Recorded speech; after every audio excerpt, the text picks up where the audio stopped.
Hey everyone, today is day 70 on the PCT. I am still in Bishop, California. Today is Thursday. I'm waiting for my tent to arrive tomorrow evening and then I'll go back on trail on Saturday. I just wanted to give you guys a wrap up of this last section of PCT with my normal struggle and positive parts of this last section of trail. This was my longest time I've been out on trail without being in town, 9 days. And then the longest time without being cleaned and all of that as well. The heaviest pack I've ever carried, 47 pounds to start with. And I had 9 days of food in it and 2.5 liters of water to get that 47 pounds. So just as the recap, my struggle, the biggest struggle I think I had this section was Whitney. It wasn't climbing Mount Whitney, although that was extremely difficult. It was actually my mindset around Mount Whitney. A lot happened that day, both externally and I think just the way that I was handling it, and I didn't handle things very well. I've always known that I'm a perfectionist. Anybody who knows me knows that.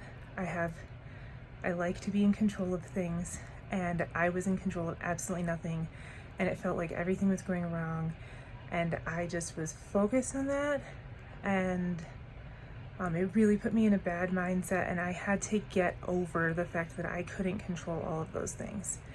So my biggest struggle was that, one, I had perceptions of what Mount Whitney was going to be, preconceived perceptions that I shouldn't have had, and of how things would work around the group and that kind of stuff, and I was trying to control the situation, and it wasn't something I could have controlled. So I had to figure out how to let go, and it was a very hard process.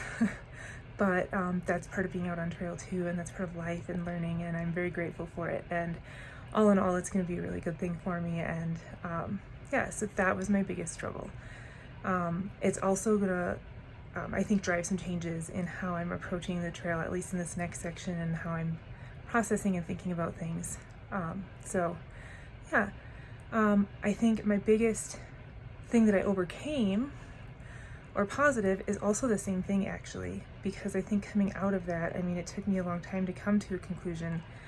I'm a lot more cognizant of some of those issues that I have that I need to deal with, and I don't want that to affect my experience on the trail anymore, or anything in the future and life in general. So it's making me more cognizant of that problem, and hopefully I'll be able to step back and make some of those changes that I need to handle things a little bit better.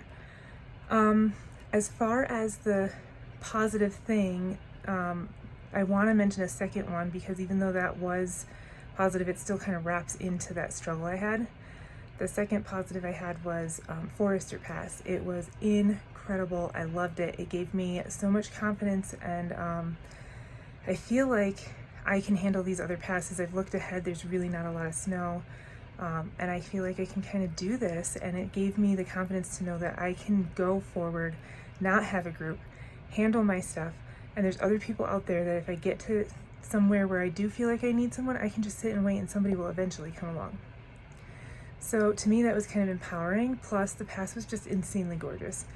And it was sketchy, but not as sketchy as Whitney in my opinion. And it was a lot of fun. So that's my struggle and my positive and my wrap up for this section. I hope you guys are doing well and enjoying the videos. I know there's a lot coming out all at once, but these sections are longer food carries, and there's no service in between them for me for the most part. And then also this next food carry, it looks like is going to be 8 days is what I'm packing. I'm hoping I won't need to use all of that, but just in case. But when I go to the next resupply, there is no cell service and poor Wi-Fi, and I'm not going to be there for very long, and it could actually be a couple weeks before I'm actually even able to be in contact with anyone. So don't worry if you're not hearing from me for a while. It's just because the Sierras have long carries, and it's just going to be a little while.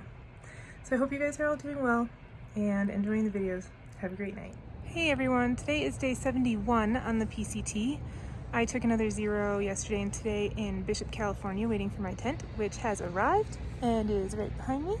So I'm just going to give you a quick tour of my new home for the next 4 months. It is a mansion compared to my last tent, so here goes. This is the Gossamer Gear the 2. Right now it's set up, it's a trekking pole tent, so it has no poles that come with it, and I use my trekking poles to set it up. It is a ½ pound lighter than my other tent, and like 3 times the size at least. This is one of the doors with a rainfly vestibule, and it looks massive. And we'll see how hard it is to find places to put it. And this is the other side, the second door, and the rainfly is just folded up on this side for ventilation. And then it has 2 doors. And it is huge. I will definitely be able to fit me, all my stuff, inside this tent. I can sit full up in it.